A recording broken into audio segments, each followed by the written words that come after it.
ಆಗ ಪಟ್ಟದಾನೆ ತನ್ನ ಸೊಂಡಿಲಲ್ಲಿದ್ದ ಹೂವಿನ ಹಾರವನ್ನು ರಂಗನಾಥನ ಕೊಳ್ಳಿಗಾಕಿ.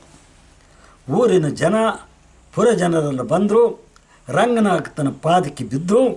ನೀನೇ ಈ ದೇಶದ ರಾಜ ಬಾ ಅಂತ ಕರ್ಕೊಂಡೋಗಿ ಸಿಂಹಾಸನದಲ್ಲಿ ಕೂರಿಸಿ ರಾಜನಿಗೆ ನಮಸ್ಕಾರ ಮಾಡ್ತಾಯಿದ್ರು. ಈ ಪ್ರಕಾರವಾಗಿ ರಂಗನಾಥನು ಇಂದ್ರಗಿರಿ ಪಟ್ಟಣದ ರಾಜಬೀದಿಯಲ್ಲಿ ತಾಯಿ ತುಳಸಮ್ಮ ಮತ್ತು ಪದ್ಮಾವತಿಯು ಬರುತ್ತಿರಲು, ಆ ಪಟ್ಟಣದ ದೊರೆಯಾದ ನೀಲರಾಜನೆಂಬುವನು ಮಕ್ಕಳಿಲ್ಲದೆ ಕಾಲವಶನಾಗಿರಲು ಪುರಜನರೆಲ್ಲರೂ ಸೇರಿ ಅರಸನನ್ನು ಆಯ್ಕೆ ಮಾಡಲು ಪಟ್ಟದಾನೆಯನ್ನು ಪೂಜಿಸಿ ಪುಷ್ಪಮಾಲೆಯನ್ನು ಕೊಟ್ಟು ಪುರದ ಬೀದಿಯಲ್ಲಿ ಬಿಟ್ಟಿರಲು, ಪಟ್ಟದಾನೆಯು ರಾಜಬೀದಿಯಲ್ಲಿ ಬರುತ್ತಿದ್ದ ರಂಗನಾಥನ ಕೊರಳಿಗೆ ಮಾಲೆ ಹಾಕಲು ಪುರಜನರೆಲ್ಲರೂ ಬಂದು ರಂಗನಾಥನ ಪಾದಕ್ಕೆ ನಮಸ್ಕರಿಸಿ ಸಿಂಹಾಸನದಿ ಕೂರಿಸಿ ಇಂದ್ರಗಿರಿ ಪಟ್ಟಣದ ದೊರೆ ಎಂದು ಸಾರಿರಲು, ಇತ್ತ ಇಂದ್ರಗಿರಿ ಪಟ್ಟಣದ ದಾರಿ ಹಿಡಿದು ಬಂದ ಲಕ್ಕಮ್ಮನು ಬೀದಿ ಬೀದಿಯಲ್ಲಿ ತಿರುಗುತ್ತಿರಲು, ವಂಚಕಿಯೆಂದು ಹನುಮಾನ ಪಟ್ಟ ಕಾವಲು ಭಟರು ಲಕ್ಕಮ್ಮನನ್ನು ಹಿಡಿದು ತಂದು ರಾಜನ ಮುಂದೆ ನಿಲ್ಲಿಸಿ, ಈಕೆಯು ಕುಷ್ಠರೋಗದಿಂದ ನರಳುತ್ತಿರುವುದರಿಂದ ಗಡಿಯಿಂದಾಚೆಗೆ ಬಿಡಲು ಅನುಮತಿ ಕೊಡಬೇಕೆಂದು ಕೇಳುತ್ತಿರಲು, ಅರಮನೆಯ ಅಂತಃಪುರದಿಂದ ಮಗನ ದರ್ಬಾರನ್ನು ಸತ್ಯನಿಷ್ಠೆಯಿಂದ ಪರಿಪಾಲಿಸುವನೇ ಎಂಬುದನ್ನು ನೋಡಲು ತುಳಸಮ್ಮ ದರ್ಬಾರಿಗೆ ಬರಲು, ಲಕ್ಕಮ್ಮನು ತುಳಸಮ್ಮನನ್ನು ನೋಡಿ ಕಣ್ಣಿನ ಕೆಳಗಿದ್ದ ಮಚ್ಚೆಯಿಂದ ಗುರುತು ಹಿಡಿದು, ಅಮ್ಮ ನನ್ನ ತಪ್ಪುಗಳನ್ನು ಕ್ಷಮಿಸಬೇಕೆಂದು ಪಾದ ಹಿಡಿದುಕೊಂಡು ಗೋಳಾಡುತ್ತಿರಲು, ರಂಗನಾಥನು ಕಂಡು ಚಕಿತನಾಗಲು ತುಳಸಮ್ಮ ರಂಗನಾಥನ ಕಡೆ ನೋಡಿ, ಈಕೆಯು ನಿನ್ನ ದೊಡ್ಡಮ್ಮನೆಂದು ಇಂದಿನ ಘಟನೆಯನ್ನು ತಿಳಿಸಲು ಮನನೊಂದ ರಂಗನಾಥನು ದೇವಗಿರಿ ಪಟ್ಟಣವನ್ನು ಬಿಟ್ಟು ಬರಲು ಕಾರಣವೇನೆಂದು ಕೇಳಲು, ನಿನ್ನ ತಂದೆಯು ನಿನ್ನ ತಾಯಿಯನ್ನು ಹುಡುಕಿಕೊಂಡು ಹೋದವರು ಮರಳಿ ಬರಲಿಲ್ಲ. ದೇವಗಿರಿ ಪಟ್ಟಣವನ್ನು ಬ್ರಹ್ಮಗಿರಿಯ ಅರಸನಾದ ಸತ್ಯಸೇನನು ಮುತ್ತಿಗೆ ಹಾಕಿ ವಶಪಡಿಸಿಕೊಂಡಿರುವನು. ನಾಗರಾಜನ ಸ್ಥಿತಿಯು ತಿಳಿಯದಾಗಿದೆ. ನಾನು ಶತ್ರು ಸೈನಿಕರಿಂದ ತಲೆ ತಪ್ಪಿಸಿಕೊಂಡು ಬಂದೆನೆಂದು ಹೇಳಲು, ಕೂಡಲೇ ರಂಗನಾಥನು ಸೈನ್ಯ ಸಮೇತ ದೇವಗಿರಿ ಪಟ್ಟಣಕ್ಕೆ ಬಂದು ಬಾಣದ ರಂಗನು ಕಲ್ಲಾಗಿ ನಿಂತಿದ್ದ ಬಿದಿರು ಮಳೆಯ ಸಮೀಪದಲ್ಲೇ ಬಿಟ್ಟಿರುವುದನ್ನು ತಿಳಿದ ಸತ್ಯಸೇನನು ಸಮುದ್ರರಾಜನನ್ನು ಬರಮಾಡಿಕೊಂಡು ಯುದ್ಧಕ್ಕೆ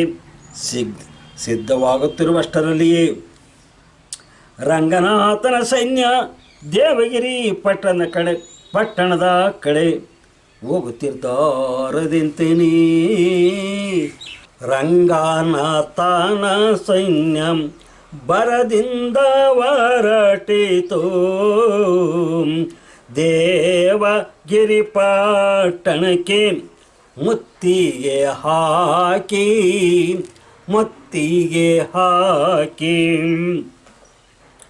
ಮದಿಸಿದ ಆನೆಯಂತೆ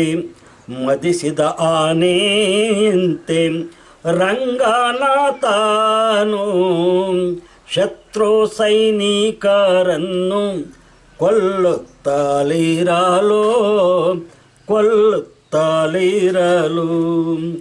ಸತ್ಯಸೇನಾ ರಾಜ ರಂಗನಾಥಗೆ ಎದುರಾಗೆ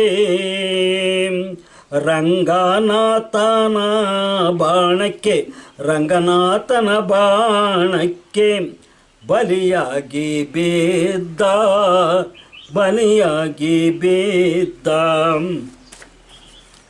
ದಿಕ್ಕೆಟ್ಟ ಸೈನ್ಯವು ತತ್ತರಿಸುತ್ತಲಿರಲು ಸಮುದ್ರ ರಾಜನು ನಡುಗುತ್ತಲಿರಲು ನಡುಗುತ್ತಲಿರಲು ಸೆರೆಯೊಳಗೆ ದಂತ ನಾಗರಾಜ ನಾಗ ಸೆರೆಯಿಂದ ವಾರ ಬಂದು ಸೈನ್ಯ ಕಂಡಾನು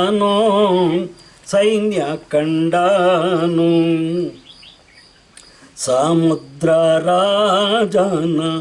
ಕೂಡಿಕೊಂಡಾನು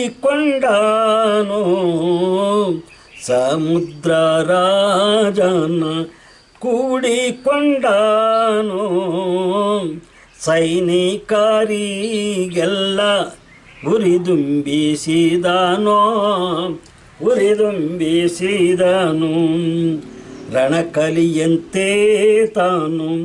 ರಣಕಲಿಯಂತೆ ತಾನು ಹೋರಾಡುತ್ತಾ ಇರಲು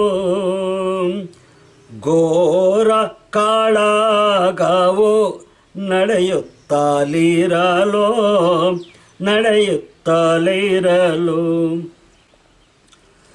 ಭೂಮಂಡಲ ನಡುಗಿತು ಜಗವೇ ತಲ್ಲಣಿಸಿತು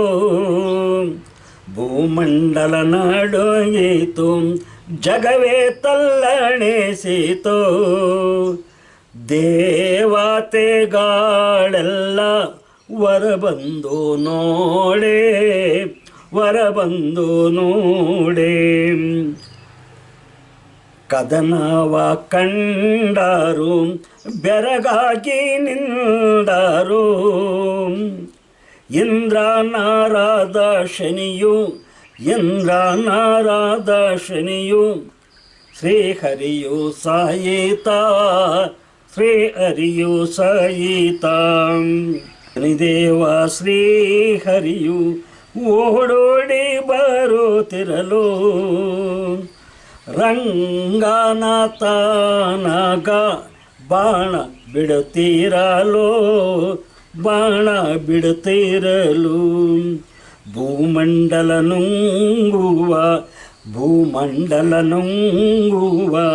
ತೆರದಲ್ಲೇ ಬರುತ್ತಿರಲು ನಾಗರಾಜನು ಕಂಡು ಓಡುತ್ತಲಿರಲು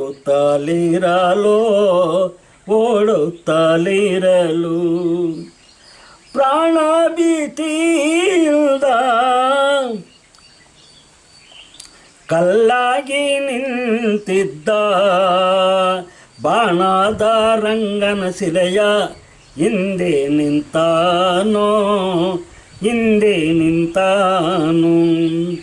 ಬೆಂಕಿ ಕಾರುತ್ತ ಬಾಣ ಬೆನ್ನಟ್ಟಿ ಬಂದೋ ಶಿಲೆಯಾದ ಬಾಣದ ರಂಗಗೆ ತಾಗುತ್ತಲಿರಲು ದೇವತೆಗಳೆಲ್ಲ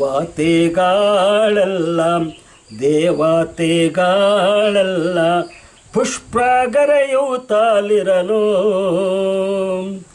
ಬಾಣದ ರಂಗಾಗಿ ನಿಜ ರೂಪ ಬರಲು